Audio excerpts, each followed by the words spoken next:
It's going live. We're live on Facebook.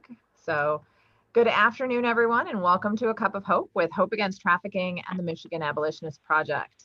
This is our first migration over to Zoom webinar, and we're broadcasting live on Facebook. So thank you for your patience as we got started here. You'll have the opportunity to submit text questions to our panel by typing your questions into the Q&A feature on Zoom. You may send in your questions at any time during the presentation. We will collect these and address them during the session. We'll also be monitoring Facebook Live feed, so you can feel free to ask your questions there on Facebook Live also.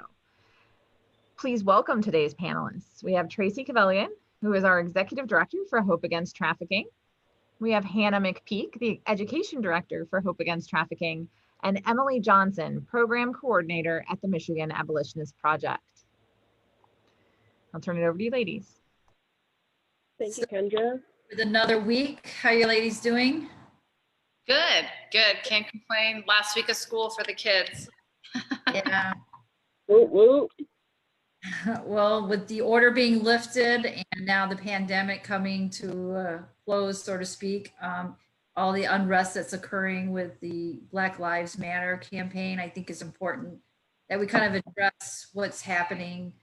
And that, you know, the community we serve everybody. We're servant leaders, and we just want to make sure that, you know, we express our thoughts and our prayers as to, you know, those who are going through this difficult time. With, you know, Black Lives Do Matter, and we want to make sure that we address that. Absolutely. It's an important conversation to continue to have. I mean, if we don't have safe spaces to talk about these things, then, you know, it just becomes something that stays within, and then it's almost like, you know, a time bomb, you know. Black lives do matter, period. And you know, as we talk about the marginalized, the ones who are sort of maybe mistreated, we're going to kind of move into this topic of demand. And I think that the relationship here is that with regard to demand and human trafficking, you know, there is definitely an issue of marginalizing a human life when we talk about the purchasing of sex or the purchasing of labor. You know, there's definitely with demand a presence of exploitation, perpetuating possibly human trafficking. So, Emily, would you provide a definition for demand for us today? Sure. So as some of you may know, human trafficking operates on the principles of supply and demand. If there weren't a demand for sex or cheap goods, there wouldn't be a need for traffickers to go out and find the supply for that demand. And there aren't enough willing individuals to either be providing sex acts, commercial sex acts, or providing cheap labor. So that's when traffickers have to use force, fraud, or coercion to bring that supply in. So today we're going to be talking a bit about demand. If there are no buyers, there's no business. And we've learned that there is just an ever increasing demand, especially for sex. So today we are going to be talking a lot about sex trafficking. But there is still a demand for cheap goods, and that's how labor trafficking happens, that people pay and force and coerce many workers into unfair working conditions, and et cetera, all because we demand cheaper goods. We're all part of that issue, but today we are going to focus more so on sex trafficking. So Hannah, what do we know about the demand for sex trafficking? What does this demand look like? Who are these people? Who are these people buying sex? And well, the reality of it is it could be anybody. It could be anybody, but the numbers are showing that there is a great majority of males, of white males, that are purchasing sex. And again, from boys, girls, men, and women.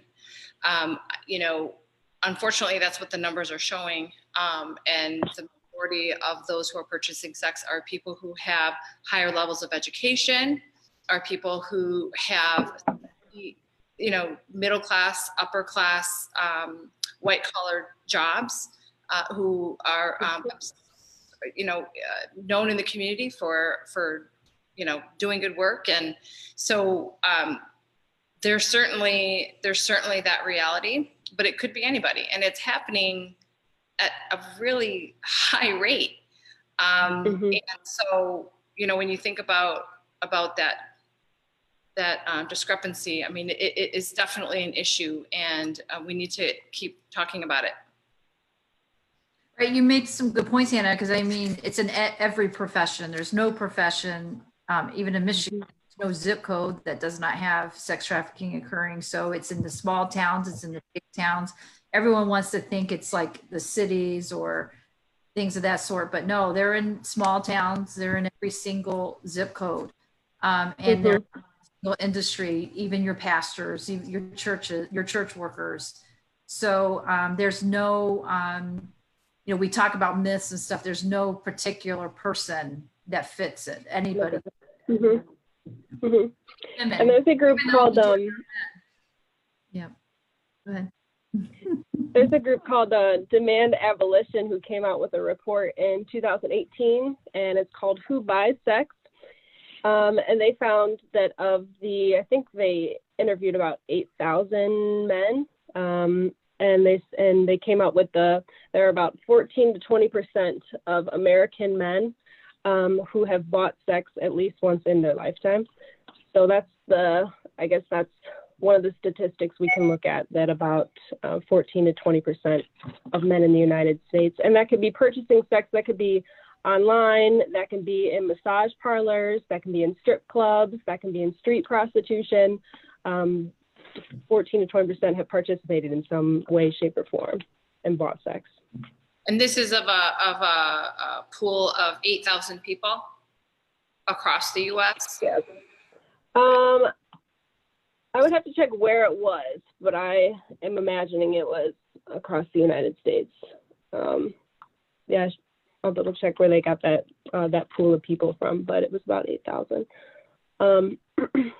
So what motivates men to buy sex? What kind of, you guys want to explore why do men, what do us women think we're talking about? Talking about these men who, and I just want to say that although we don't want to come off like we're male bashing, but we're just following the research, and we're not saying that all men buy sex. We're not saying that all pornography leads to buying sex. We're not saying that we're not here to male bash. We are just following the research, and there's the majority of those who do buy sex happen to be men. So that's unfortunately where our conversation has to go today. But we aren't just here to male bash. We're just keeping up with the research. Just wanted to throw that out there. Thank you. That's important. It's just like we're not necessarily saying that purchasing sex leads to human trafficking, right? We're not. It's just like we're not saying pornography leads to human trafficking, right? But that it may perpetuate the issue, that demand, the purchasing leads to potential exploitation, which leads to potential human trafficking.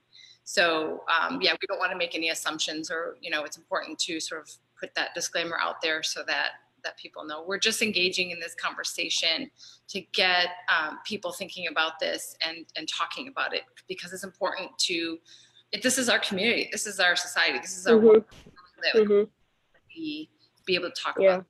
So Emily, back to the question, you asked a question, you said, why do we believe that people are purchasing sex? In our conversation prior to this, I know Tracy has some really, really good comments to make about that. And so can I kind of put you on the spot and ask you to sort of share some details of what you had said before? Because I think it's really on point. Well, I think that there's many reasons why men buy women, and some of them are dealing with what we had talked about before, where looking at porn can change. It becomes an addiction. It changes your chemicals in your brain, and it can cause you to want more and more and more. And so then that leads to purchasing prostitutes. It leads to abusing prostitutes. It can lead to fetishes and torture or whatever. And then there are those who, it's more of like a cultural thing or a traditional thing. Oh, we're going to a convention, or we're going on a business trip, or we're going, to a football game, or it's a bachelor party. And then they, purchase, and it's just for what they think for fun. And they believe that the women are, they like it, they want it, they're getting paid. And so there's many different reasons why a man would buy a woman. And so it doesn't really matter in the grand scheme of things. We want it to stop, but we do need to understand it so we know how to address each type of John. So that's all I got to say. Yeah, I'm gonna piggyback off that a little bit.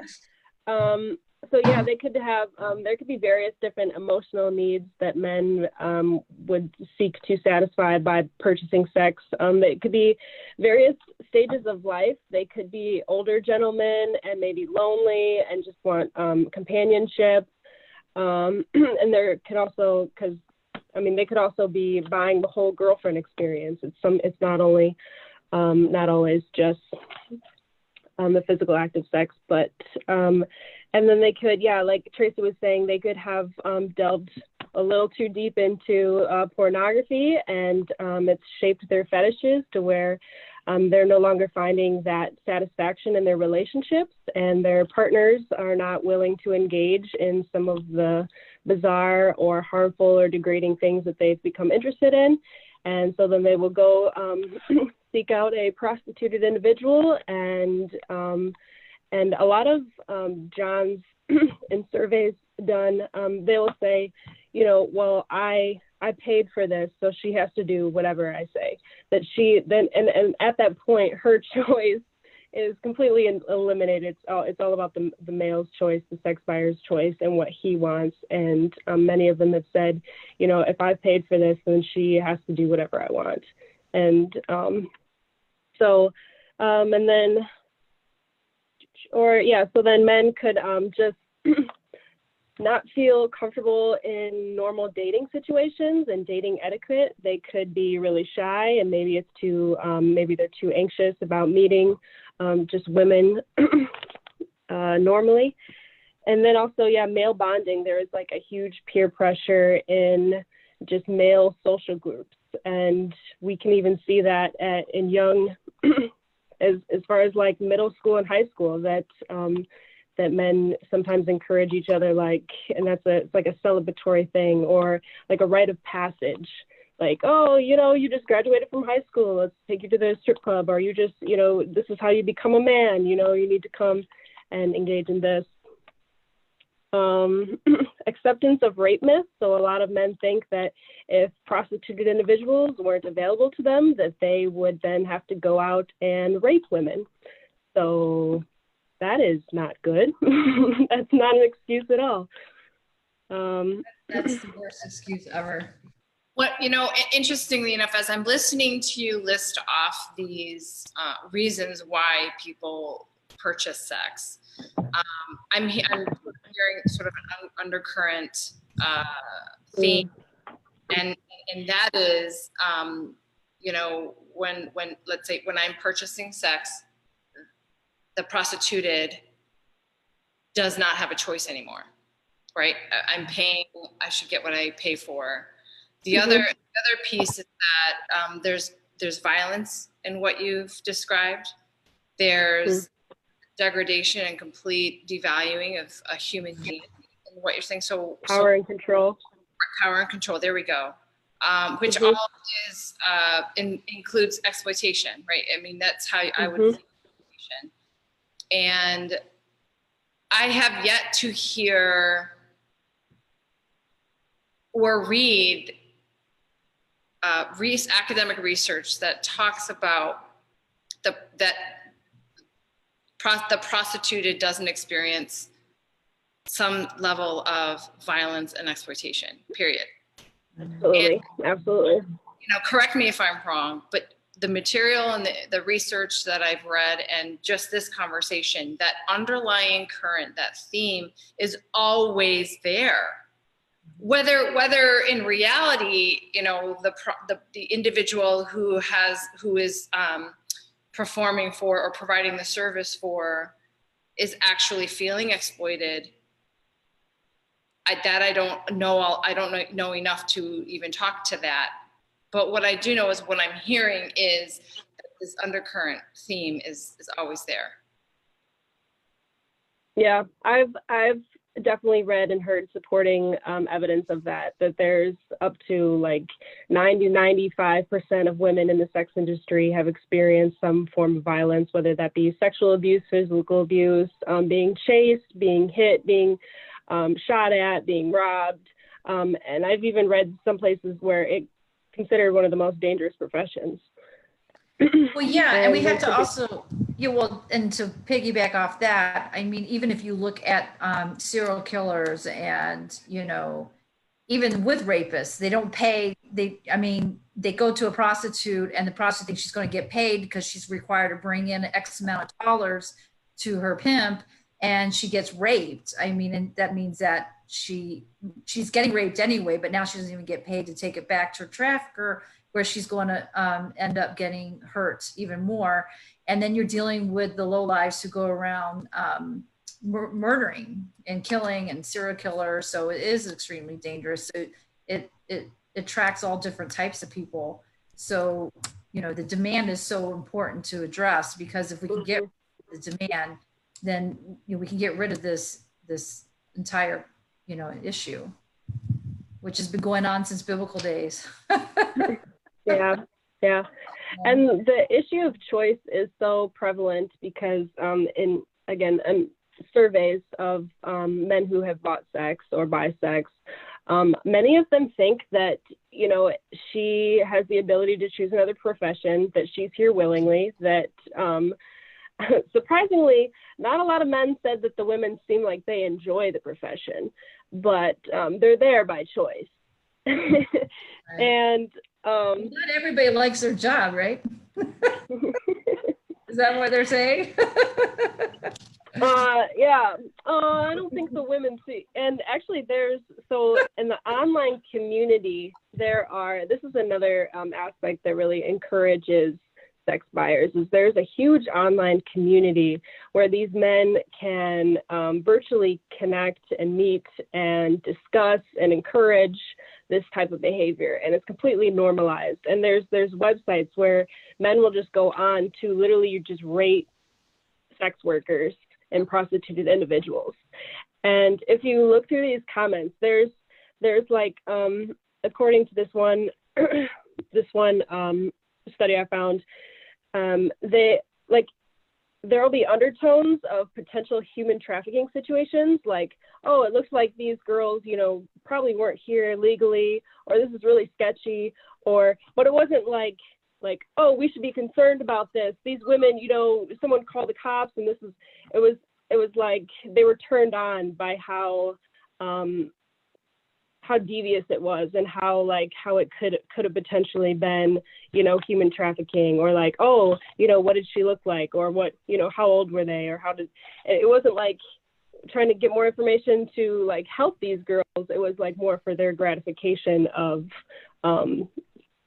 being turned on by the situation. So who's policing those communities, those online communities? Technology has really taken things for a whirl. Right. I think you bring up a really good point in that, like, why are we as a culture of people, as a society, not doing anything about that? I mean, it's media hasn't really helped the situation.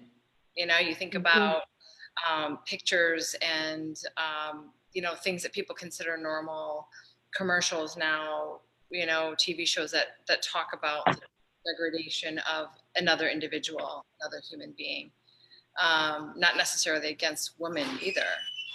So I think media can definitely feed into that, and we need to do what we can to talk about these things and address that. I'm glad you brought that up, because that is a reality of what happens. I mean, you hear just a guy sitting in a dorm room, let's say, or a group of people sitting in a dorm room, completely talking about things that are not okay, and people listening in allowing that to happen or not knowing how to even respond. And And that's why the education awareness is so important. That's why we do these things. I mean, it starts at home, really. And that's why it starts one at a time. And we start with our children, and we start with our family members, we start with our neighbors, and we have these conversations at any time we possibly can, start planting these seeds. It's not appropriate to have a stripper or at your bachelor party. That's where we need to start with our sons and our daughters. No, it's not appropriate to be in this particular industry or whatever however you start the conversations with children in the schools. And we can't be afraid to talk about it. And it's funny because my grandmother, every time sex comes up, she goes and vacuums. That's how we know it's going to be a sex talk, because she brings out the vacuum. She starts about it, and we're just like, what? And she's like, don't you ever, you're just like, okay. There's, as each generation comes, we become more, agreeable to have these conversations. And I think, it is getting better, and we are some improvement as we see the people reporting. And, and we didn't really talk about males, because I know majority of, statistically, what we see majority is women, but that doesn't necessarily mean there's not a high majority of boys and men. We do see statistically that they end up, not living as long. They don't live through the abuse as long, but until they become more, safe and reporting, we might start seeing a bigger number in the male, with male prostitutes and young boys. We see it here and there, but we can only go with what we know, and then, and proceed accordingly. So that's what. And I'm glad that you shared that, because there is hope in that, in having these conversations at home with our families, with our communities, with our circles. We can change the way we talk. We can choose different words, right? It's so, you hear in like music and in the way sometimes people talk, and they're throwing the words around like it doesn't matter. Words like when people throw the word around, throw pimp around, or throw around the word whore, or I just feels weird even just saying that word, but people throw those words around like it's nothing. Like we could just use that word to describe another human being, which is extremely just negative in nature and demeaning in nature. And so I think that when we change our language and start changing the culture in our own homes and how we're communicating with one another and our kids friends, and that's where we can do something. Right.